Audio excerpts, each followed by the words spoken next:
для доклада об итогах работы в молочном животноводстве. Я хочу спросить, Александр Георгиевич, у нас вы вопрос справедливо ставили, что мы темп снизили по призыву. У меня сейчас справка, что мы все выполнили с вами. Это правда, да, так? Все, то есть в порядке. Я в этой связи хочу к главам обратиться. Вы все доложили по этой работе, но давайте мы впредь будем это в таком постоянном режиме, такой формат, чтобы не получалось так, что мне нужно собрать совещание, всем там придать ускорение, поставить на контроль, чтобы это была нормальная, постоянная работа. Мы не делали потом подвиги, мы очень любим подвиги делать. Мне кажется, это не нужно. Можем же, можем. Вот здесь все, значит, проценты, так сказать, по призыву, где-то хуже, где-то лучше. Мы потом это разберем с вами. Поэтому спасибо за работу, но давайте, чтобы это было, еще раз повторюсь, без подвигов. Спасибо, присаживайтесь. Ольга Викторовна, пожалуйста. Да, уважаемый Александр Владимирович, уважаемые коллеги, ну, вот тройка радостных коров здесь у нас не случайно, потому что молочное животноводство вносит свой весомый вклад в валовое производство сельскохозяйственной продукции на территории Удмуртской республики. Я бы хотела проинформировать вас о том, как мы закончили год. Анализируя статистику, мы видим, что по производству молока в хозяйствах всех категорий, я напомню, здесь не только сельхозорганизации, КФХ, но и личное подсобное хозяйство. Удмуртская республика в России занимает 8-е место по объемам производства. Мы произвели по году 781 тысячу тонн молока. Это плюс 18 тысяч тонн по отношению к уровню предыдущего года. При анализе рейтинга Приволжского федерального округа мы видим, что мы на 3-м месте, перед нами традиционно Татарстан и Башкирия.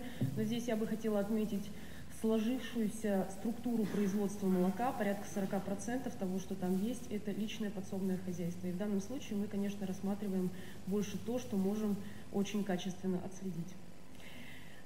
Если посмотреть, обратить внимание на темпы роста, как мы растем, то по России мы занимаем 28 место, прибавляя в 2018 году по отношению к 2017 2,4%. И в масштабах Приволжского федерального округа мы на 6-м месте. Нас опережает Пермский край, Ульяновская область, Саратовская область, Мордовия и Кировская область. Пожалуйста, следующий слайд. Вот здесь я хотела бы вам представить анализ данных по сельхозорганизациям. В масштабах Российской Федерации, если мы говорим про сельхозорганизации, мы находимся в тройке лидеров, прибавляя 3,1% по отношению к аналогичному периоду 2017 года. И на самом деле вот эта тройка лидеров сегодня произвела порядка 2,7 миллионов тонн молока в России. По крупным и средним сельскохозяйственным организациям я здесь немножечко переключусь уже на январь, потому что это законченный уже период, завершенный. Мы также прирастаем по отношению к 2018 году, но темпы роста у нас недостаточно высокие. Вот стоит посмотреть на Воронежскую область.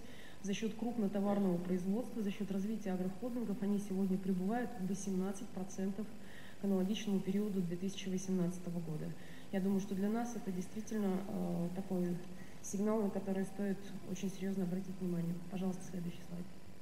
Если проанализировать, как мы работали в течение 2018 года, то каждый месяц мы прибывали, и суточный прирост по производству молока по 2018 году у нас составлял в пределах 50-90 тонн по отношению к 2017 году. Следующий слайд. Если мы посмотрим, как у нас происходит производство по муниципальным образованиям, то на сегодняшний день лидирует у нас по 2018 году Вовожский район, который прирастает на уровне 3,6% по отношению к аналогичному периоду 2017 года, Шарканский район и Можгинский район. Внизу вы можете увидеть лидеров нашего сельхозпроизводства по производству молока, по сельхозорганизациям и по крестьянским фермерским хозяйствам. И я вернусь немножко обратно, добавлю здесь, что на сегодняшний день, если посмотреть по продуктивности, уже в текущем моменте наши лидеры, это Шаркан, Вовож, Воткинский ГРА, они сегодня прирастают по продуктивности. Шаркан на 4 литра по отношению к предыдущему периоду, это 4 литра на одну корову. Вовож прирастает 700 грамм на одну корову, Воткинск 2,3 литра на одну корову и ИГРА 1,3 литра на одну корову. При этом у нас есть Муниципальное образование, которое снижается по производству уже в 2019 году, это Болезино по продуктивности минус 200 грамм, Селты минус 400 грамм, и Яр снижается у нас по объемам производства, сокращая свое продуктивное поголовье. Следующий слайд, пожалуйста. Из чего складывается валовое производство, нам с вами всем понятно, это продуктивность на одну голову и поголовье. Если посмотреть по объему продуктивности в России и в Удмуртской республике, то мы закончили прошлый год с показателем 6059 килограмм. Мы приросли на 176 килограмм по отношению к аналогичному периоду предыдущего года. Россия при этом приросла 223 килограмма на одну корову. И здесь у нас тоже есть некоторый резерв для того, чтобы подрасти. При этом племенные предприятия Удмуртской республики надоили в 2018 году 6700 килограмм на одну голову, что, собственно говоря, позволяет до сих пор нам получить, это порядка 30% валового производства молока по Удмуртской республике в год. То есть это доля племенных предприятий. Следующий слайд, пожалуйста. Вот здесь представлена статистика, фактически топ-15 регионов Российской Федерации, которые сегодня уже в январе делают серьезный задел себе на весь 2019 год, активно прирастая по продуктивности на голову. И у нас сегодня есть 5% прироста. Сегодня по Удмуртской республике ежедневно мы прибавляем 118 тонн в валовом производстве молока. Конечно, это наш резерв, но если мы не сохраним такой темп производства, мы не сможем серьезно прирасти в валовом производстве молока по 2019 году. При этом, говоря о продуктивности, я не могу не затронуть тему поголовья. Мы один из немногих регионов Российской Федерации, которые по 2018 году сохранили количество продуктивного поголовья. Но более того, мы его немножечко нарастили, это 37 голов, конечно, несущественная цифра, но мы не вышли в тот уровень, когда начинается сокращение продуктивности нашего поголовья. Теперь про деньги. Закупочная цена на молоко. Год 2018 был для нас очень сложным. По году у нас сложилась цена закупочная на молоко 19 рублей 87 копеек. Я обращаю ваше внимание на то, что это закупочные цены без НДС, и они средние. То есть у кого-то цена была 18 рублей, у кого-то цена была 21 рубль. Если посмотреть на динамику текущего года, то в этом году по январю у нас была уже цена 23 рубля. На 16 число мы фиксируем по оперативным данным цену 23,44. И если мы проанализируем разницу с аналогичным периодом предыдущего года, то мы видим, что мы подрастаем на 2 рубля 64 копейки по отношению к 2018 году. При этом... Одну секунду, Ольга, я обращаю внимание, и январь, и февраль, когда у нас очень такие жаркие дебаты были весь 2018 год, когда мне говорили, что и в 2014, и в 2015 году цены были значительно выше. Коллеги, вот она статистика. Да, 2017 год он был выше, но все остальные годы сопоставимы. Чтобы здесь просто очень важно, здесь, если у нас будут встречи с предпринимателями, чтобы мы начинали с этой таблички. Да, а еще отдельным слайдом, пожалуйста, подготовьте мне информацию о тех предприятиях, которые в то время, когда у нас было 18.50, 19.50, вы помните, да, мы работали по рынку сбыта, и пермские переработчики покупали по 22, 22.30, причем разной категории, разного качества молока. Вот нужно этот слайд тоже показать, потому что вопрос-то мы решали, а спекуляции продолжались на эту тему. И у нас вот по потолку некоторые бегали: дайте деньги туда, дайте туда, переложите оттуда. Да, давайте дальше. Здесь мне бы хотелось обратить ваше внимание на рейтинг наших перерабатывающих предприятий по закупочным ценам. Выше всего сегодня закупочная цена у предприятия «Можгаз Сыр но при этом объем закупа молока у них не более 5% суточного объема. Молочная ферма Бабина у нас сегодня закупает 4% суточного объема молока. Ува молоко – это уже наш крупный заготовитель, 30% от республиканского объема. Воткинское молоко закупает сегодня на рынке 1,3% от произведенного молока. Милком – крупнейший наш переработчик, который обеспечивает закуп 57% молока, произведенного сельхозтоваропроизводителями, и компания Раздолье 1,7% от всего суточного объема производства. Следующий слайд, пожалуйста. Я здесь не могу сказать о том, какие факторы влияют на нашу валовку, на нашу результативность. И по 2018 году мы закончили 2018 год с неплохими показателями. Мы сделали выход телят на 100 голов 78%. И сегодня у нас, в общем-то, медленно, но продвигается работа с молодняком. Мы сегодня вводим, собственно говоря, покрываем животных при весе 367 килограмм. При этом задача по выходу телят на 2019 год у нас не менее 80%, 80-82%. Я хочу отметить, что отдельные сельхозпредприятия уже сегодня эти показатели превышают. Задачи по возрасту первого осеменения. Сегодня мы в 2018 году закончили 17,4 месяцев. Наша задача выйти на уровень 16 месяцев. Могу сказать, что отдельные предприятия сегодня закрывают этот вопрос в 12-13 месяцев, что позволяет ускорить оборот стада и как можно скорее получать продукцию от животного. Следующий слайд. Еще один наш недооцененный резерв, я бы даже сказала, это наши потери, падеж молодняка. При нормативном показателе 3% к общему количеству народившегося приплода отдельные районы сегодня показывают значения более высокие, но в том числе по 2018 году у нас были проблемы с Ярским районом, Болезинским и Кизнерским районом по этому показателю. При этом все то, что вы видите, вот 3529 голов, это наш падеж молодняка в 2018 году. Это, конечно, те коровы, в том числе, которые могли бы нам давать через 2 года молоко. Следующий слайд.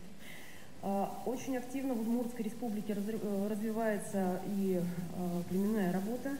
Наши предприятия очень хорошо поработали по 2018 году, и мы реализовали за пределы Удмуртской республики 2302 головы нетелей, 342 телки, 380 голов первого отсела, 74 бычка и 20 коров.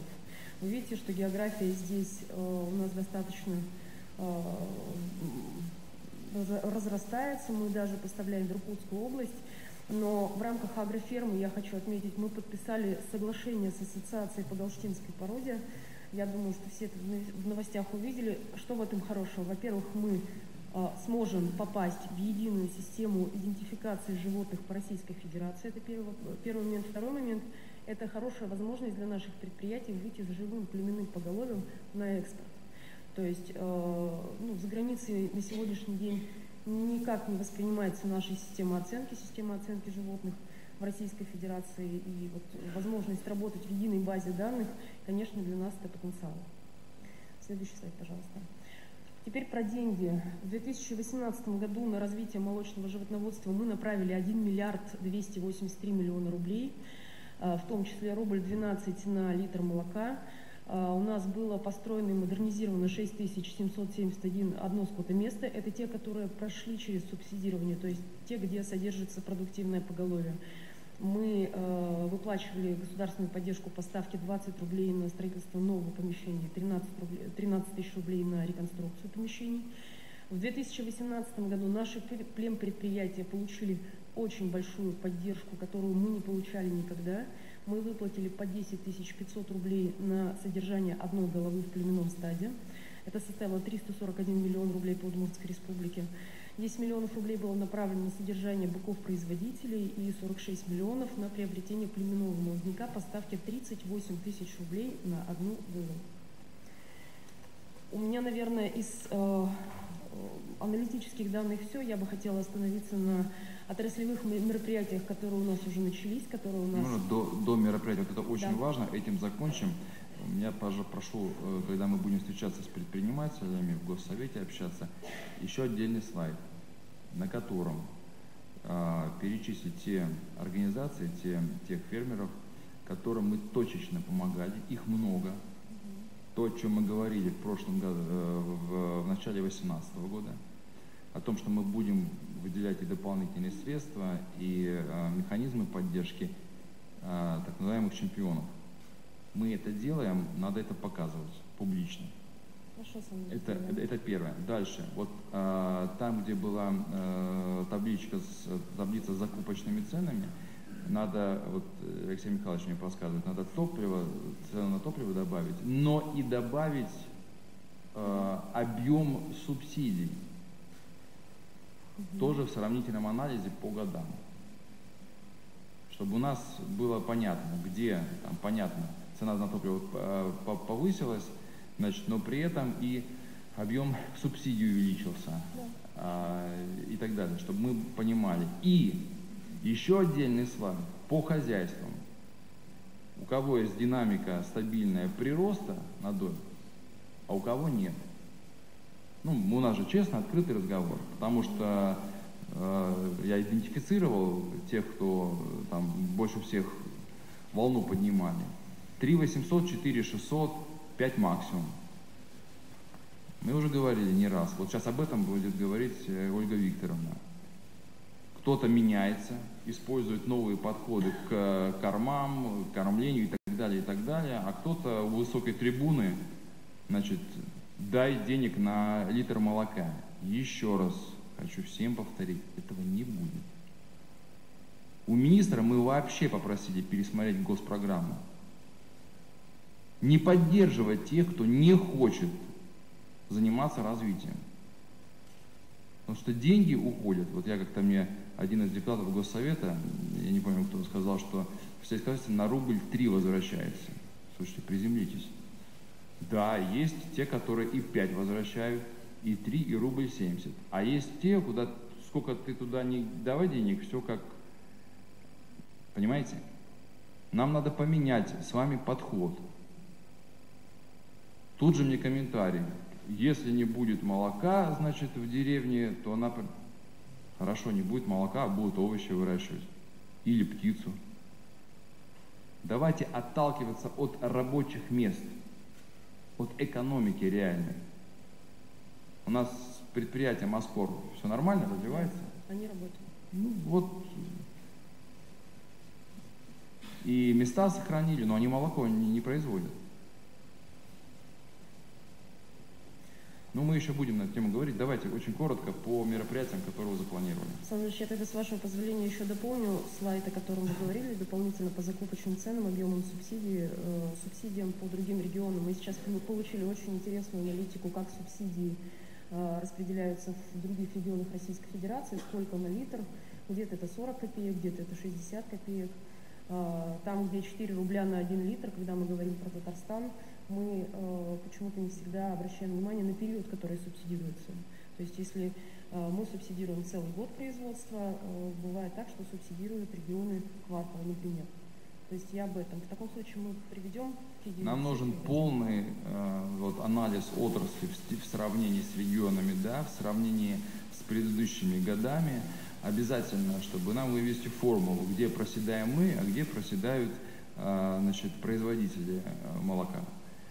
Помимо этого, то, о чем мы сейчас говорим с Райпо и с мини-переработкой, вот эти все надо, наши кейсы, которые мы уже реализовываем, их надо показывать обязательно.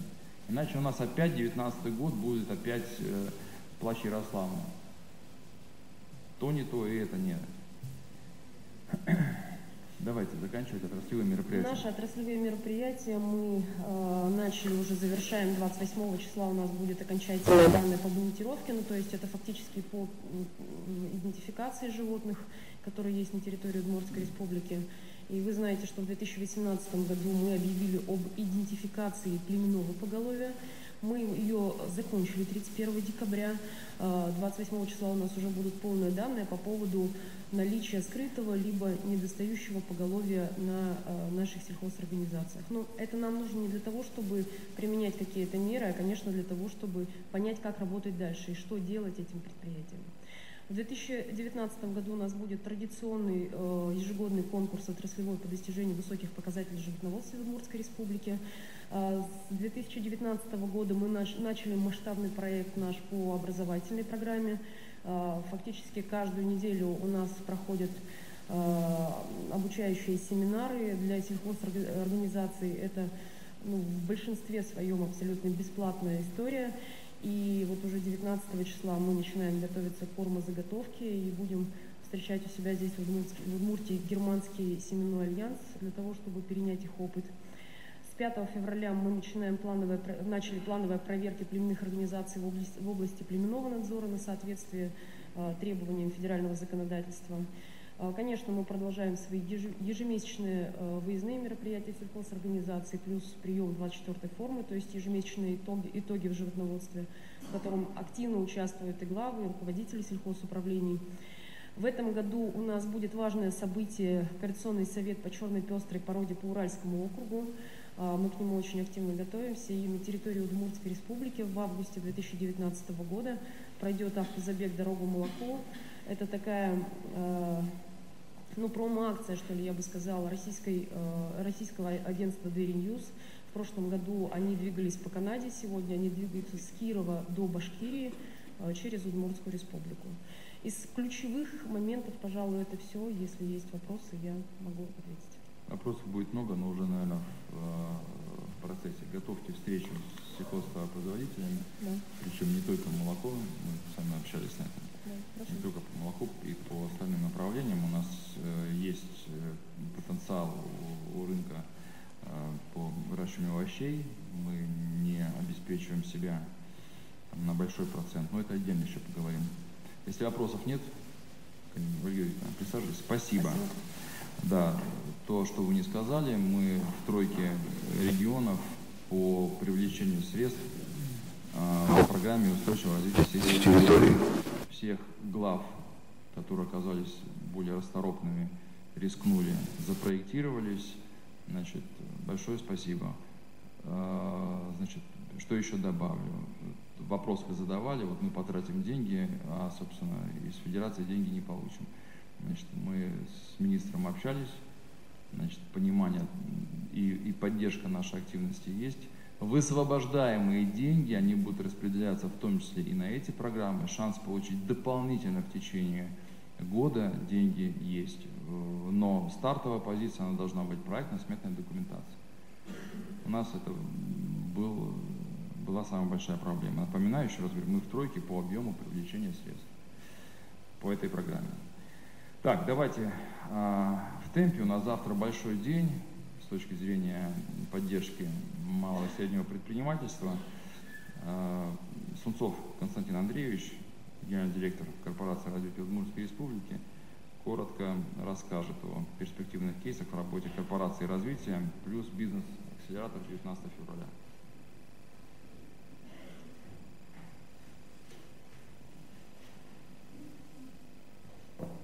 Уважаемый Александр Владимирович, уважаемые присутствующие, одним из направлений деятельности корпорации развития Удмуртской республики является вовлечение в хозяйственный оборот неэффективно используемого имущества.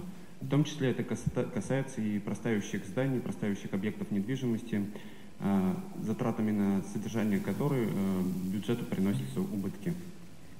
Расскажу на одном из примеров возможности работы корпорации развития в данном направлении.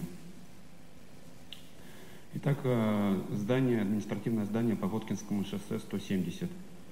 Это бывший инженерный корпус завода «Бумаж», многолетнее простаивающее здание, каждый год приносящее более 3 миллионов убытки бюджету на содержание. Только вот в прошлом году здание законсервировали и убытки снизили до 800 тысяч рублей. За время простоя здание, скажем так, оккупировали любители экстремальных видов деятельности, таких как лазертаг, пейнтбол, молодежь с района и лица без определенного места жительства. В прошлом году, в конце прошлого года, корпорация развития Удмуртской республики заключила инвестиционное соглашение с компанией «Технопарк» на реконструкцию данного здания. По данному соглашению инвестор реанимирует данное помещение, вкладывая туда 107 миллионов рублей. При этом часть помещений остается за инвестором, часть помещений передается республике, собственность республики. Уже в конце 2019 года здесь будет современное офисное здание площадью порядка 11,5 тысяч квадратных метров с большой парковкой и всеми системами жизнеобеспечения для сотрудников. Первый арендатор здесь появится уже в августе 2019 года, и он как раз появится на тех площадях, которые принадлежат Удмуртской республике. Честно скажу, за этого арендатора мы бились вместе с экономическим блоком правительства, и он выбирал между рядом регионов, мы предложили наилучшие условия, собственно, победили в конкурсе. Здесь 1 августа появится сервисный центр крупной федеральной компании с количеством рабочих мест 400 единиц. 400 единиц новых рабочих мест для города Ижевска. Что это принесет бюджету?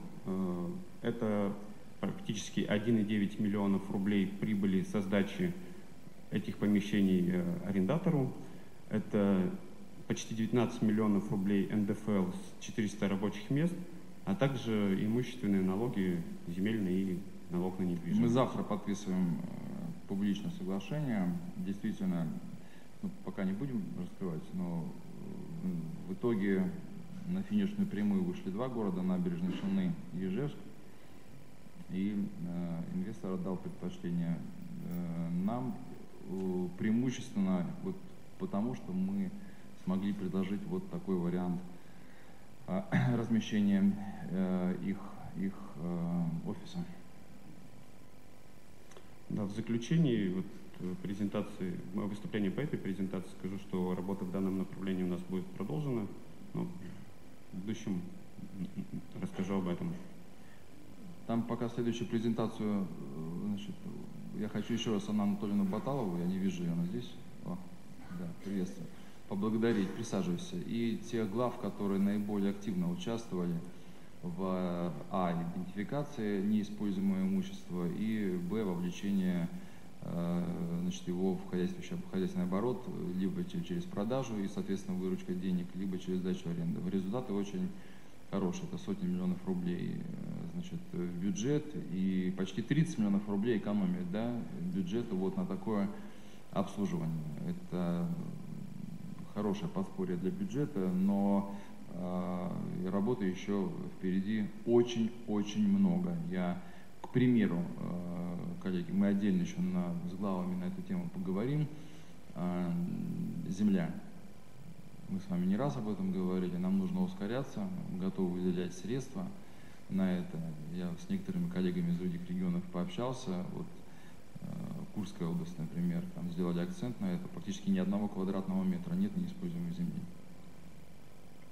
А проблемы были точно такие же. И с переоформлением участков, и неиспользование, и с нелегальным использованием, и с необходимостью кадастровых работ, и определения лес, не лес и так далее. Все это прошли, за 3,5 года прошли.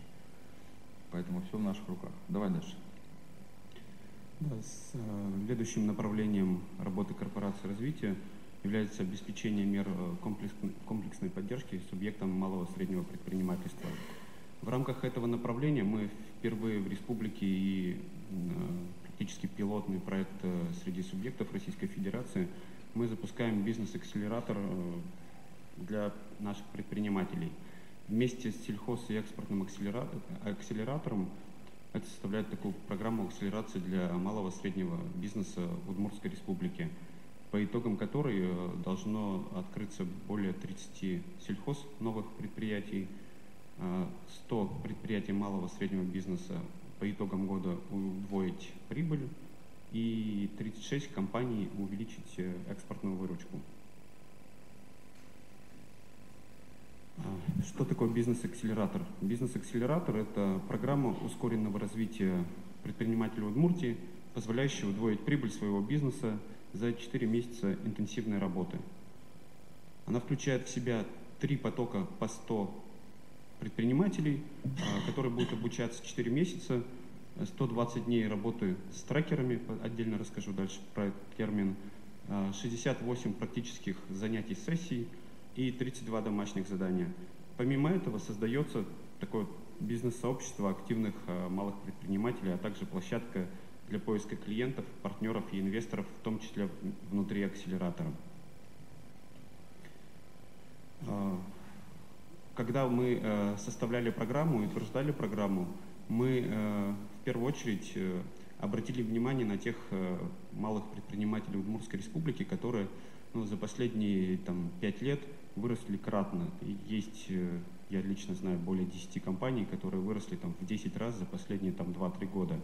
И мы пытались понять, что же дало им, какие знания дали им так называемый рост от 5 миллионов до миллиардных выручек.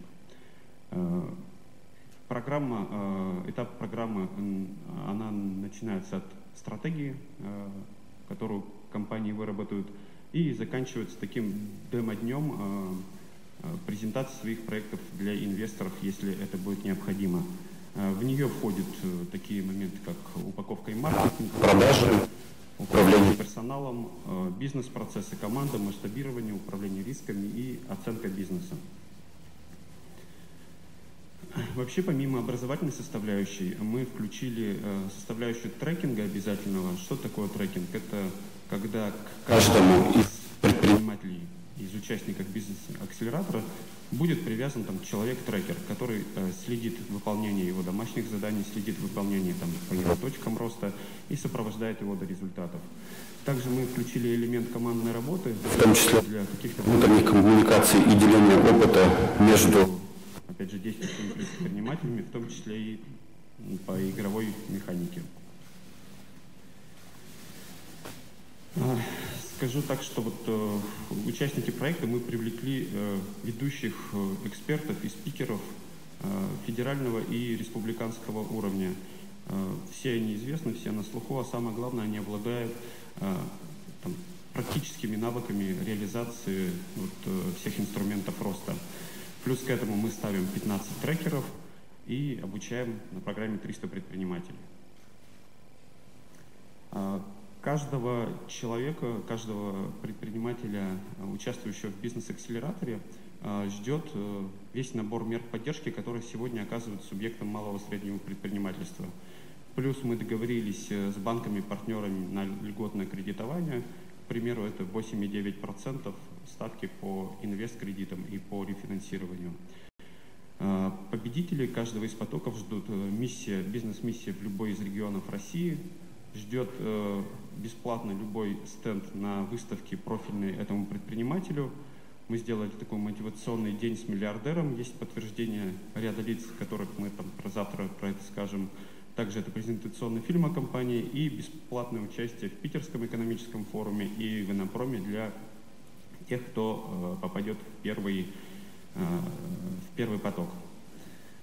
Я хочу, здесь много все представители муниципальных образований, хочу вас пригласить обязательно завтра на презентацию акселератора.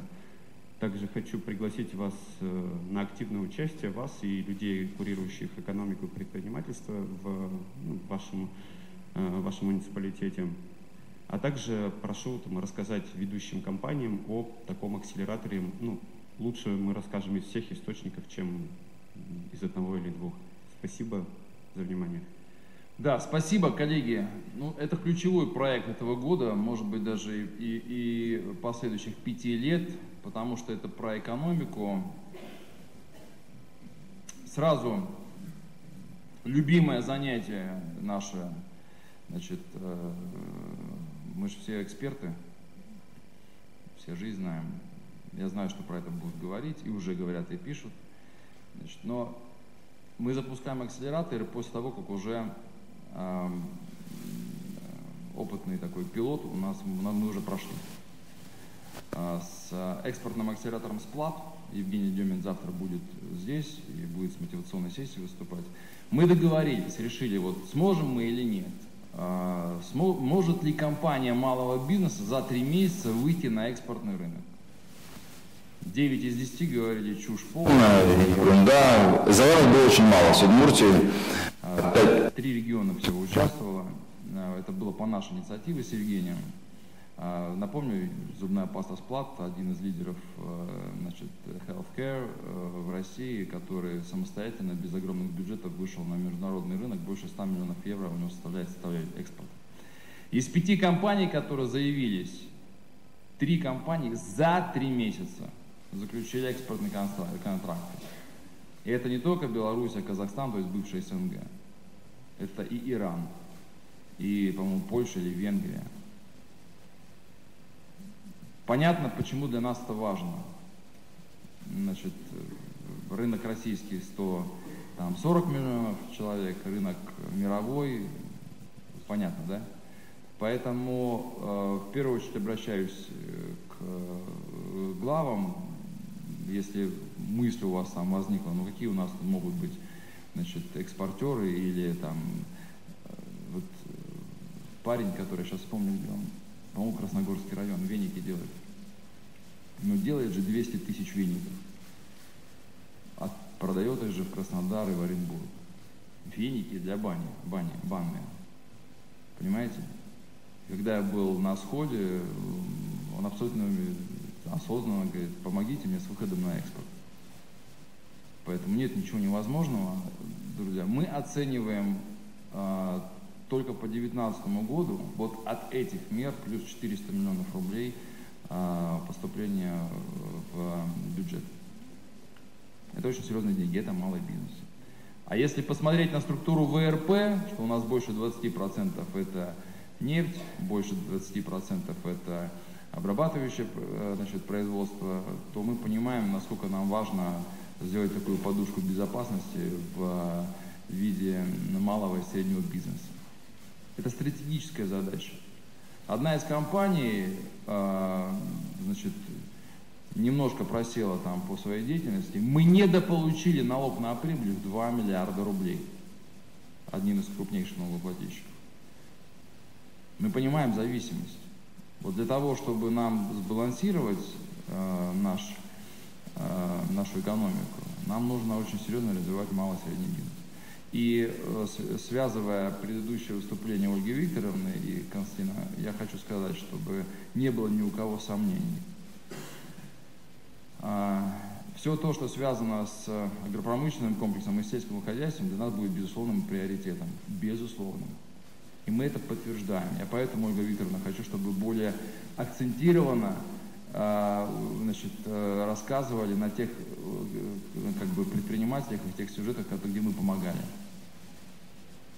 Мы в Сергино, сколько у нас дорога там? 200 с лишним миллионов, да? 184 миллиона рублей, чтобы в Бородинском районе до Сергина. Почему? Не только потому, что, естественно, там же там есть точка экономического роста. Предприниматели мы помогли в Сергино, хотя не по федеральной, а по своей программе. Поэтому, чтобы не было вот этих разговоров, что село забудут, значит, производители молока забудут, никто не забудет.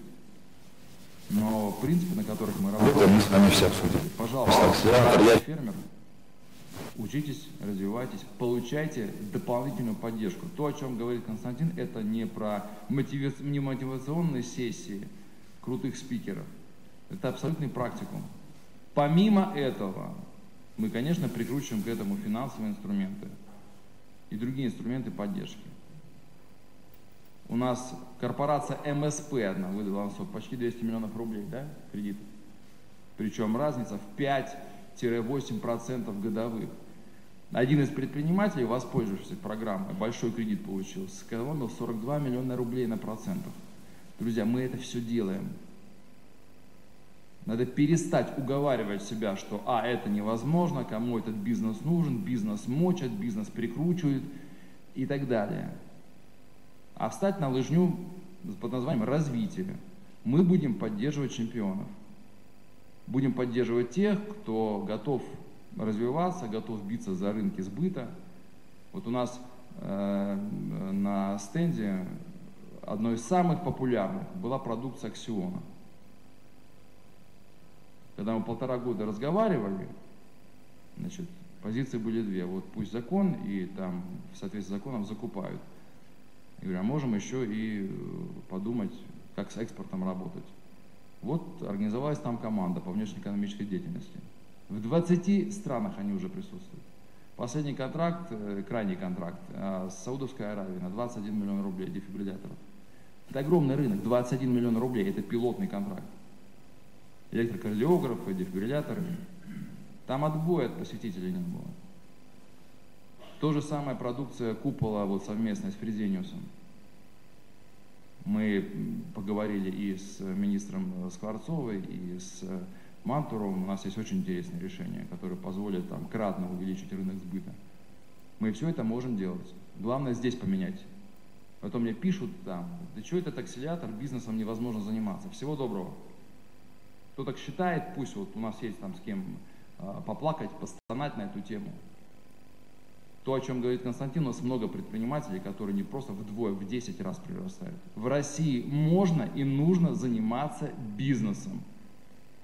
Только когда ты начинаешь заниматься бизнесом, ты должен себе повторить статью из Гражданского кодекса, что предпринимательство – это деятельность на свой страх и риск. Если ты начал заниматься предпринимательством, это не означает, что тебе везде зеленый свет, налоги не платишь, но ничего, ты же малый бизнес.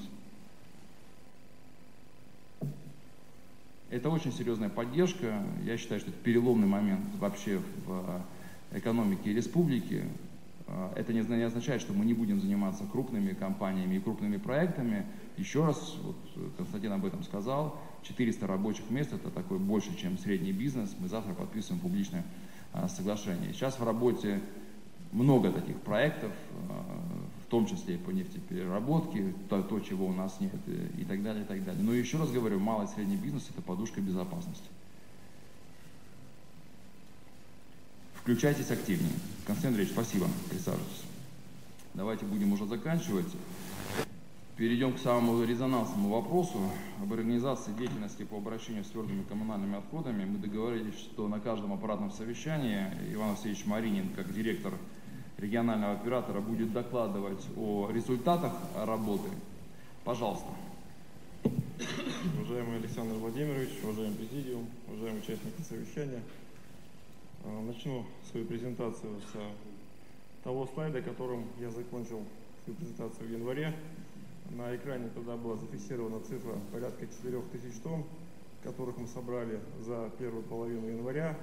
И, соответственно, фиксировали, что эти все отходы складируются только на санкционируемых полигонах, а не на несанкционированных свалках. По итогу января эта цифра увеличилась больше, чем в 2,5 раза.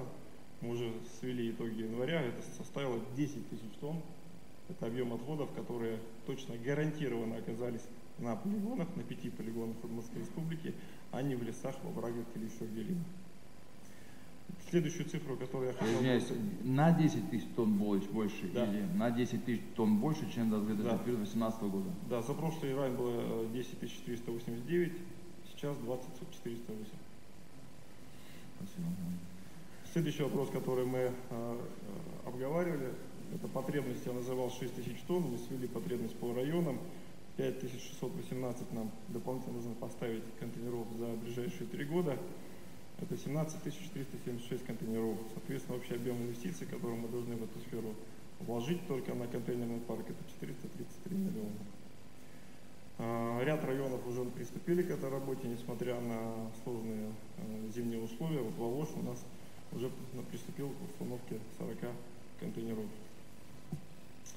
Февраль месяц у нас характеризуется не только вторым месяцем начала реформы, но и месяцем выставления платежек за январь месяц. Всем потребителям выставлены счета. Мы можем говорить о некой статистике. 78% здесь в силу закона, там, где управляющие компании ТСЖ не изъявили желание начислять сами, мы переходим на прямые платежи, то есть мы выставляем непосредственно жителям. Это 78% всех счетов, и 22% управляющие компании ТСЖ решили начислять самостоятельно. Для того, чтобы обслуживать весь объем населения, открыто 11 дополнительных офисов совместно с Энергосбытом. Теперь у нас охват полностью вся Удмуртская республика. В каждом сельском районе есть возможность прийти и получить ответы на все вопросы по обращению с ТКО. Также добавили услугу, работаем с банками, добавили услугу в оплату онлайн через сервисы, например, Сбербанка. Кроме того, мы пошли на такой шаг, проводили совещание с Ярославом Владимировичем, что у нас есть определенная переходная стадия по документам, какие же документы могут принести жители для того, чтобы подтвердить факт проживания. У нас услуга начисляется на человека, поэтому у кого-то есть подомовые книги, у кого-то есть поквартирные карточки. Мы принимаем сейчас любые документы, которые принесет гражданин, для того, чтобы сформировать базу данных.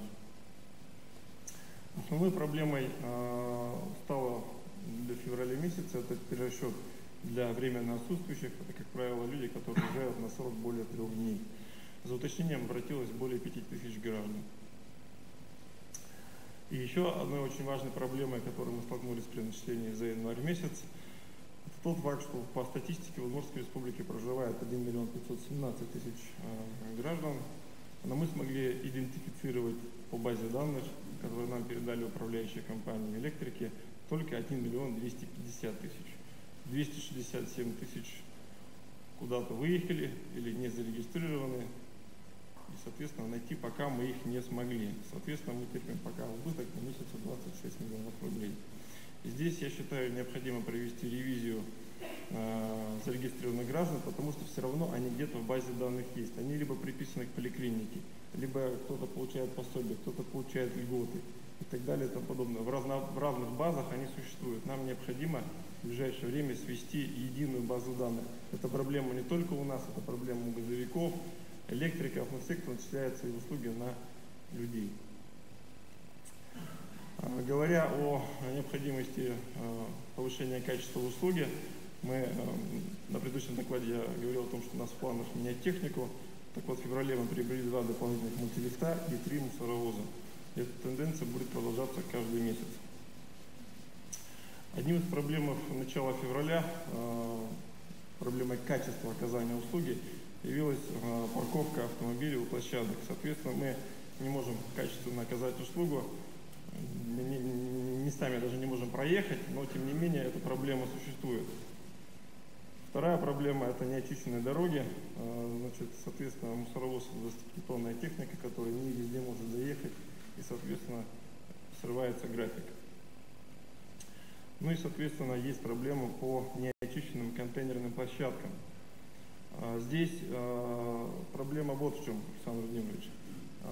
Все помнят, что, допустим, в Ижевске озвучилась цифра 2 рубля 40 копеек с квадратного метра раньше бралось за ТКО, да? Эту услугу убрали, но не полностью. Осталось 27 копеек на содержание мест накопления и на организацию накопления отходов. Это за управляющими компаниями. Так вот, уборка на контейнерных площадках – это обязанность управляющих компаний. Мы убираем отходы, которые просыпались при погрузке, но снег и ремонт контейнерной площадки – это обязанность управляющих компаний. И здесь мы предлагаем пойти следующим путем, проводить регулярные рейды с общественными организациями. Вот, с ОМФ у нас на следующей неделе запланирован выезд. А также внести в правила благоустройства всех городов и районов запрет на парковку у контейнерных площадок. Вот эти 2 меры, то есть периодический контроль качества уборки и, соответственно, запрет на парковку, позволит нам решить эти вопросы.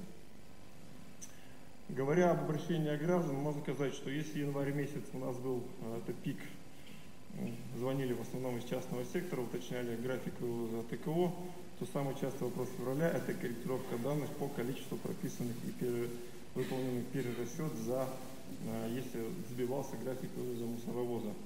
Я уже говорил в прошлый раз и акцентирую внимание, огромная работа проводится в социальных сетях, она себя оправдывает, и мы в режиме онлайн общаемся с жителями, что снимает остроту и напряженность в этом вопросе. Для того, чтобы продвинуть ситуацию вперед, мы занимаемся разработкой мобильного приложения. Каждый сможет сформировать бесплатно программу на свой смартфон и видеть в режиме онлайн на своем телефоне и график вывоза, и личный кабинет и так далее. Это то, что мы должны сделать в первом полугодии 2019 года и, соответственно, повысить качество услуги. А можно вернуть предыдущий слайд? Вот функционал приложения полностью согласен и поддерживаю эту инициативу. Еще бы добавить, вот отметить геолокацию свалки, вы имеете в виду? Да, человек подошел, сфотографировал, свалка несанкционированная. Все отлично. Вот это очень важно сделать, чтобы мы, так сказать, своевременно идентифицировали все эти свалки. Да, хорошо. Следующий важный вопрос, Александр Ильич, мы услышали и приняли к исполнению ваше поручение по отработке 3 дополнительных полигонов. Полигоны у нас пока не в схеме, не в работе. Вот здесь представлены 2 плеча у нас, северное и южное. Это для примера. Например, если мы забираем мусор из села Елово Ярского района, то сперва он собирается по району, потом перегружается, везется мимо Глазова, мимо полигона Глазова на полигон Ягбодью, затем машина возвращается в парк. Соответственно, пробег автомобиля составляет 230 только в одну сторону, соответственно, туда-обратно 460 километров. То же самое касается и южного направления. Здесь проезжаем мимо Сарапула и, соответственно, открытие полигонов Глазовского и открытие полигона, допустим, Сарапула, еще у нас в планах Воткинский, существенно может снизить транспортное плечо. И это даст возможность нам обсуждать вопросы снижения тарифов. Но говоря про полигоны, хотел бы обратить внимание, если вот в первой части слайда это действующие полигоны, 5 полигонов, самый низкий тариф планируется со 2-го полугодия у Ижевского, самого крупного полигона, 800 рублей, сейчас он составляет 670 рублей. То вот для вновь вводимых полигонов, Глазов, Воткин, Сарапул, это пока по утвержденным решениям тариф глубоко за 1000 рублей. Поэтому, естественно, при таких тарифах мы экономику не построим. Нужно подойти взвешенно к вопросам рассмотрения тарифов, и мы здесь с Минстроем, я думаю, отработаем эту позицию. Мы ведь понимаем, что эти полигоны нам нужны для того, чтобы их снизить. Конечно, они у вас по этой цене, то на то будет и выходить. Дмитрий Николаевич, значит, вот как мы по тарифу отрабатывали ниже 100, также здесь ищите вариант, при котором это будет меньше 1000 рублей. Иначе смысла этого нет никакого. Вот задача такая стоит. Если это частная инвестиция, это частные полигоны, за исключением Сарапула. Частные, ну, тогда Александр Александрович, где у нас? А как у нас там 1269 может быть тариф?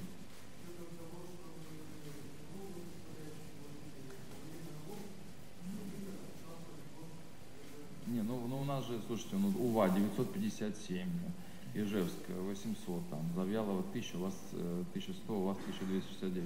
Давайте вместе поработайте, если нужны льготы, еще Глазов, Воткинск. Если, значит, собственники полигонов не идут то давайте на диалог, давайте рассматривать другие места, мы вложим деньги, но и мы будем регулировать цены. У нас, еще раз напоминаю, у нас 3 дополнительных полигона для того, чтобы сократить плечо логистическое и снизить, соответственно, для всех снизить тариф. Отдельно по этому вопросу проработайте и мне доложите. Если, повторюсь, Глазов и Воткинск, мы там вот такой тариф будем, мне не нужны эти полигоны, не надо их открывать. Давайте искать другие места и делать МУПы или ГУПы. Вот здесь правильнее их сделать, но там будет тариф вменяемый. Мы должны двигаться к тому, чтобы тариф для населения снижался. Первая, самая большая составляющая – это полигоны. Даже в Чувашии их 11, в Татарстане 55, у нас 5. Если в пропорции посмотреть, мы проанализировали все регионы, одна из самых меньших количеств на площадь полигонов, у нас самый низкий тариф. При таком наличии полигонов там 120 и выше ценник. Но мы понимаем, почему так произошло. Это больше в каком-то смысле политическое даже решение было с рекоператором. Но вот давайте это вопрос таким образом решать. Что у вас еще, Иван Васильевич? Да, есть, учитывая сезонность отходов образования, мы понимаем, что нас ждет апрель-май, это пиковые субботники, И здесь мы хотим предложить провести самые длинные субботники в Удмуртской республике. Вот, в частности, с Ижевском обсуждаем провести такой, попасть даже в Книгу рекордов России, потому что мы понимаем, что основной объем будет здесь отходов. Это и смет, и случайный мусор, все, что образовалось под землей. Важно не только принять мусорный полигон, но важно обеспечить чистоту на территории наших муниципальных образований. Это закончить. Спасибо. Да, я прокомментирую. Ну, во-первых, коллеги, я к средствам массовой информации обращаюсь. Мы все открытые, наше совещание проводим. Разница в 10 тысяч тонн. 10 тысяч тонн за такой же период 2018 года. Мы все прекрасно понимаем, что это про несанкционированные свалки. Это про овраги.